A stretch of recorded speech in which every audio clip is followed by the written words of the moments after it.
25 May 2020, George Floyd, a 46-year-old unarmed black man, was murdered in Minneapolis, US by Derek Chauvin, a white police officer who pressed his knee on Floyd's neck for 8 minutes and 46 seconds in broad daylight in front of dozens of witnesses. George Floyd's murder, which was recorded live by witnesses, sparked weeks of massive protests against racism and police brutality across the US and around the world. Coming after a long list of other similar murders, George Floyd's murder became the symbol of the urgency to end systemic racism and police brutality, now, once and for all. The international community has a role to play. That's why families of victims of police violence in the US, supported by the American Civil Liberties Union, the US Human Rights Network, and over 600 organizations from across the world, turned to the UN Human Rights Council to call for an international investigation on systemic racism and police violence against Black people in the US. And we now hear a video message from Mr. Philonise Floyd, the brother of Mr. George Floyd. You watched my brother die. That could have been me. I am my brother's keeper. You in the United Nations are your brothers and sisters keepers in America. And you have the power to help us get justice for my brother George Floyd. I am asking you to help him. I am asking you to help me. I am asking you to help us, Black people in America.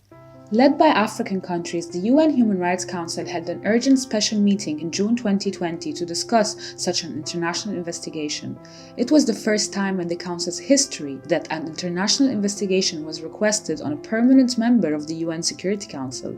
This was made possible because of the massive protests and mobilization of activists and victims' families. Madame la Présidente, il est important de noter que l'Afrique, à travers elle, le Conseil des droits de l'homme, a entendu les cris des Africains et des personnes d'ascendance africaine et leurs partisans pour l'égalité de traitement vis-à-vis des droits humains fondamentaux pour tous. We all have a responsibility not to minimize the issue, not to generalize the issue, and not to diminish it, because that would be a form of racism in itself. Yet, as a result of the pressure from the US and its allies, the international investigation was replaced by a report by the UN High Commissioner for Human Rights due in June 2021. Through statements, open letters, and other tools, civil society and victims' families are maintaining the scrutiny and the pressure at the UN and are calling for an international investigation. Their contributions are essential, and their voices must continue to be heard at the UN. Beyond any specific policy change, we need people worldwide to demand an end to the routine killing of Black people by the police in America. Madame la Haute Commissaire, en Suisse aussi, la police tue. En Suisse aussi, la vie des Noirs pèse peu aux yeux de la justice. En France, le cas d'Adama Traoré, tué par la police et dont le groupe de travail s'était saisi dès 2017, traîne devant les tribunaux depuis plus de 4 ans.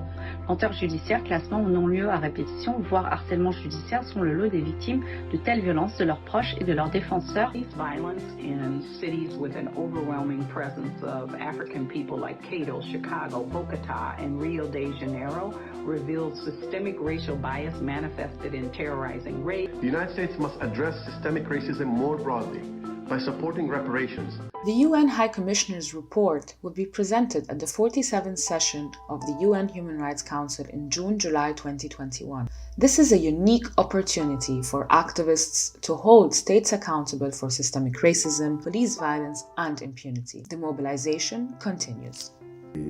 L'attente au niveau de la communauté internationale, c'est qu'elle continue à faire pression au niveau politique et judiciaire pour que les personnes qui commettent des violences policières et des meurtres puissent être incarcérées et qu'elles se soient punies par la loi à la hauteur de leurs actes.